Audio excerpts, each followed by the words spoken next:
Brussels is the capital of Belgium. It's also known as the capital of Europe. It is the fifth largest city in Belgium. French and Dutch are spoken as Brussels is bilingual.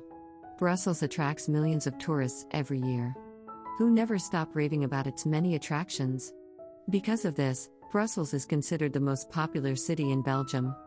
Some interesting sites that are worth mentioning are the Royal Palace, where the former residence of the Belgian royal family was. Brussels Park, a beautiful park near the Royal Palace. The beautiful Garden of Mont des Arts.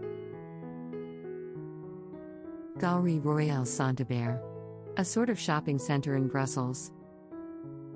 Brussels impresses above all with its rich culture.